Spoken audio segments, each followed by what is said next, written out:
If you've been following us for a while, you already know. We are always testing different power stations and camping gear out in the wild. And about a year back, we picked up the iGo 3600 solar generator from FoxTheon. After 12 solid months of putting it through everything from weekend trips to full off-grid setups, we've got some honest thoughts to share. Now, we didn't pick this unit because it was new or hyped up. Fact is, we were curious. It looked solid on paper, had some unique features, especially that modular battery setup. So we gave it a fair shot. Everything you'll hear in this review comes from our own time with it. Your experience might be different, and that's all right. If you think we missed something, hit the comments and let us know. Let's get into it.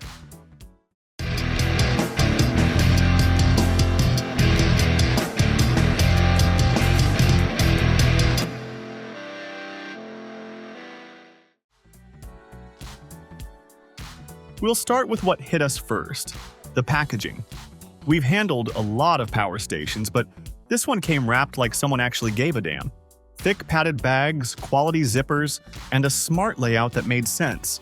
Those two extra padded bags took us a minute to realize they're for hauling the batteries separately. Makes sense once you see how the modular design works. Everything from the cables to the charger was tucked neatly in its own pouch. No spaghetti mess. Now, here's where FoxTheon made a bold move. The batteries are removable. And we're not talking little power bricks either.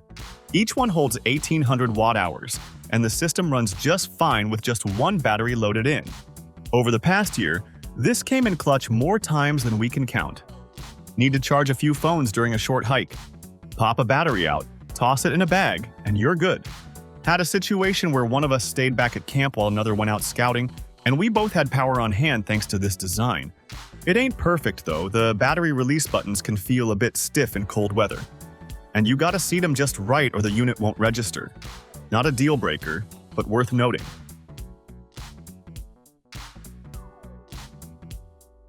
The iGo 3600 gives you what you actually need.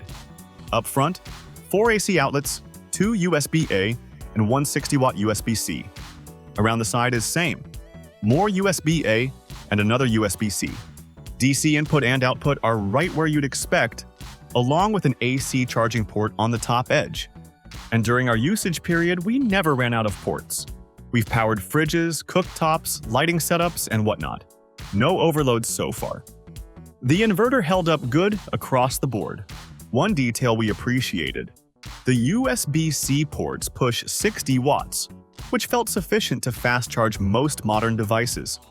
That might not sound like a big deal, but when you're out in the middle of nowhere and need to charge cameras or drones quick, it matters.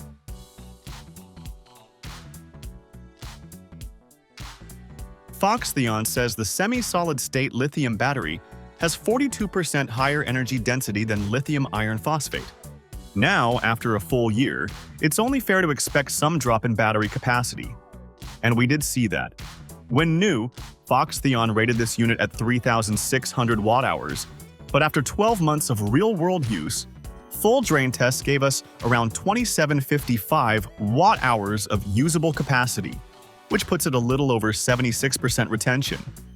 That might sound like a drop, but truth is, that's normal, especially for a unit that's seen rough use and multiple full cycles. In fact, we'd say it's better than average. We've seen some lithium iron phosphate units dip under 70% in less time. And keep in mind, this one uses semi-solid-state lithium, which FoxTheon claims is safer and more energy dense. So far, it seems to be holding up. So while the battery ain't like new anymore, it's still got plenty of juice for serious jobs. And more importantly, it's remained stable, consistent, and hasn't given us any signs of swelling, heat issues, or unexpected drops in charge. Now the solar panel built into the top is cute. Doesn't do much in terms of real charging, but it's fine for trickle top-offs if you leave it by a sunny window. Not a major point, but not a total gimmick either. Here's a feature we actually used a lot: customizable AC charging. The unit supports up to 3,200 watts of AC input, which is great if you're in a rush, But most days, we dialed it down at around 1,000 watts just to keep things quiet and manageable. To be honest, we think more brands need to offer this flexibility. For solar, it can handle 400 watts in. We used it with a 300-watt folding array on and off. Works smooth, no issues syncing or tracking. Now, let's talk about that e-ink display. At first, we didn't think much of it, but man, it grew on us. No glare, always readable, even in direct sunlight, and it's always on. Shows all the essentials: input-output wattage, battery percentage, and time remaining. It's not flashy, but out in the woods or under the sun, we liked it way more than any of those glossy screens that go black the moment you look away.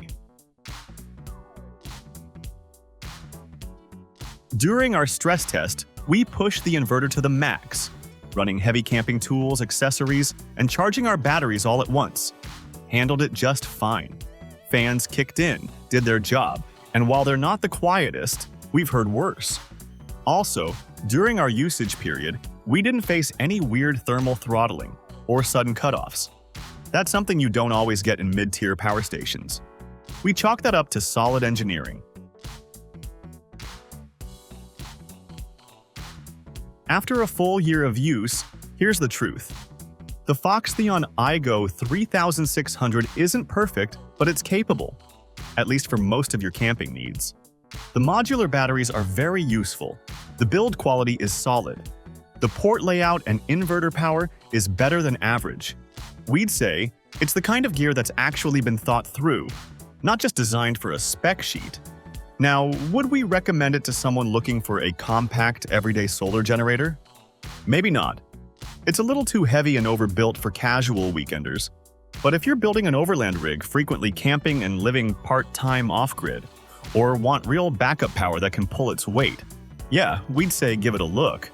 We'll keep using it for another season at least. And if anything changes, you'll hear it from us first. So, those were pretty much everything about the FoxTheon iGo 3600. Thanks for watching. Feel free to reveal your thoughts in the comments section and share this video if you find it helpful. And to know more about outdoor products, reviews, and buying guides, you can visit our website GoOutdoorZone.com.